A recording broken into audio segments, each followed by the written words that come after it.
The objective of this video is to appraise the value of a variety of specifications when choosing a phone. So what this will do is just give my students maybe a new perspective on their phones, and I'm just going to take ones that I highly doubt any of my students have, and with these two phones I'm just going to kind of break down some specifications for them, and then what I want at the end of the video is for my students, or you, just the watcher, to go on and find two phones to compare with this new knowledge.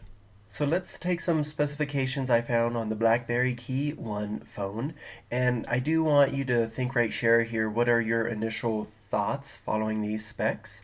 The first one is it has a 4.5-inch LCD screen capable of 1620 by 1080 pixels.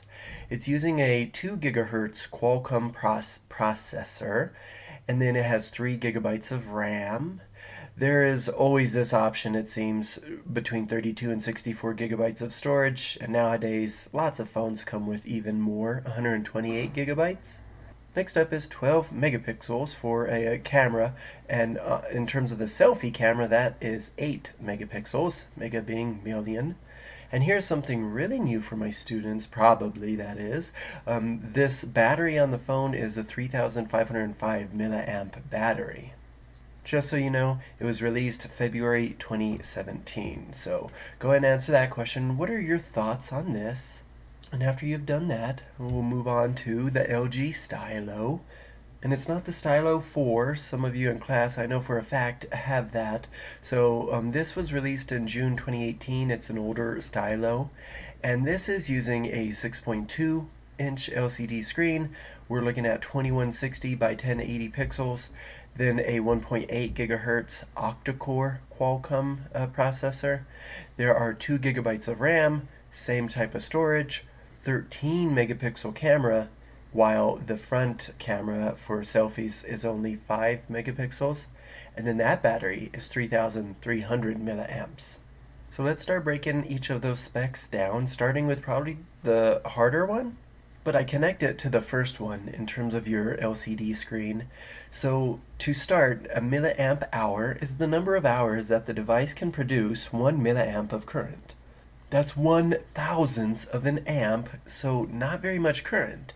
And your typical LED might gobble up 30 milliamps of current as long as it's on. So just to kind of ground yourself on how much energy or power is being taken up by something as large as like an LED bulb like this. And these are the ones I am referring to as typical. So in your own words, what is a milliamp hour?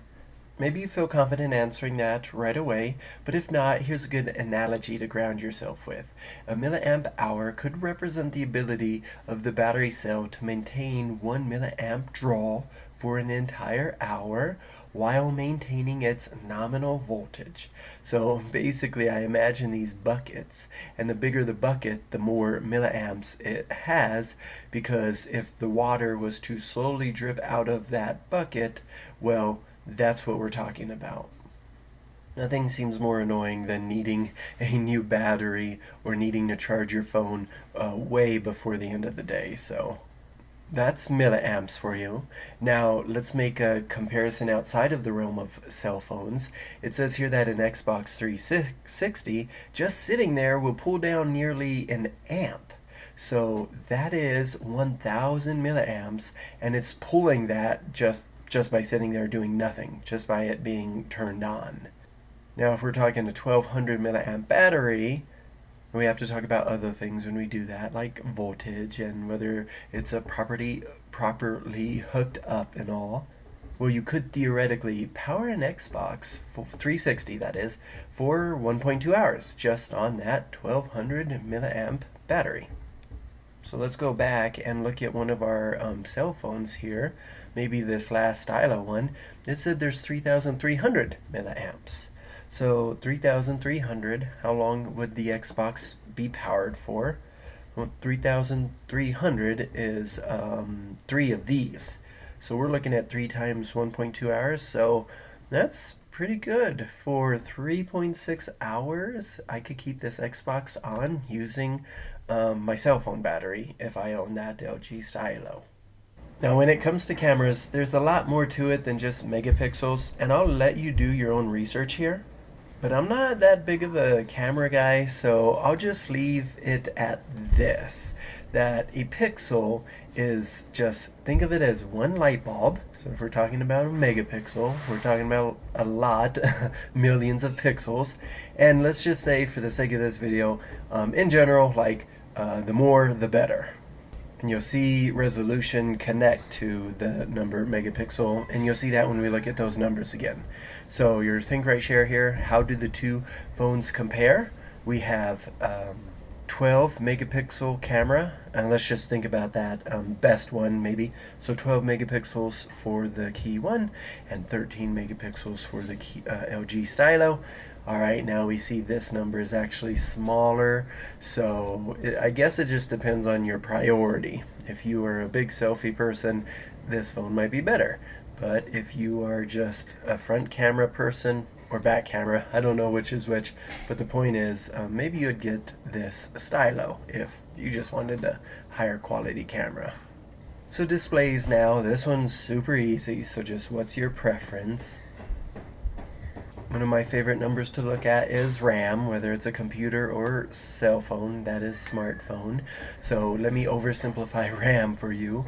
RAM is all about multitasking. So how many apps do you have open on your phone at any given time? If you can remember to close them, maybe you just don't need as much RAM as a person who just always has a ton of apps open up. So think right share, how important is RAM to you? And then let's remember the idea that there's fast and slow memory. So we're not even going to talk about that hard drive because you can choose 32, 64, 128. Let's just focus on main memory, not long-term memory. So we're thinking about the fast memory, not the slow one. And an interesting thing for you to be aware of, on a SoC, that is a system on a chip, the RAM is actually in that chip. So cell phones are so small because they really pack a lot of things into that. So just remember, SoC system on a chip, not those types of SoCs. Speed is a tricky thing to think of because your chip could be really fast, but if there's not a lot of RAM, there could be a bottleneck there. Let me just say though, even though I didn't label one of the specs as an octa-core, like both these phones are octa-core, octa being 8 and core being like its own little processor. So both have octa-core. Cores matter quite a bit. The difference is Key One is moving at 2 gigahertz versus the LG at 1.9 gigahertz. Did I mess up that number? I thought it said 1.8. Okay. Either way, 0.1 of a difference is not going to be too big, and I think a lot of people say that gigahertz is not even a relevant or an important number for you to focus on.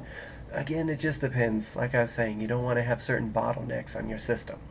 So, with that said, I'm asking, do you play or use any apps that require a lot of speed? Maybe you just don't need the processor speed for your particular needs on a cell phone. So when you go to compare yours and a friend's or yours and another one you're considering buying, just think about your personal needs before you make your choice. If you want to learn a lot more about speed, you can visit websites like the CNET one. But if you're like me, you hate websites like CNET because there's a billion pop-ups. I guess I have to pay the bill one way or the other. But to tell you the truth, and if this really helps you wrap your mind around speed on computers and phones, go ahead and go with it. But I think of speed's importance like a running back's importance of speed. Like, you can have fast running back, that's really important, but having an intelligent one, or one who can really see those gaps, or one who's really good at trucking, it just depends. So that's sort of the same way it depends on a computer.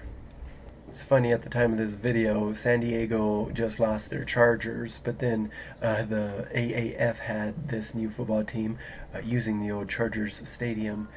So speaking of running backs, that's why I'm talking about that. Unfortunately, at the time of this video, the AAF has collapsed now, and I'll have to stick to watching college football during the summer. Okay, I'm sure you're done hearing me ramble on. I just want you to choose two phones, maybe yours and your parents or friends, whatever, and just compare those two. So look up the specifications for that. I want you to list the speed, the memory, the screen size, the camera, storage, or miscellaneous that you've chosen, and then I want you to do the same on another phone. So just maybe write your friend's name here and just list the specs of their phone. And then at the end, I just want you to identify a winner in each category, and then overall, which one do you think wins? And that's it.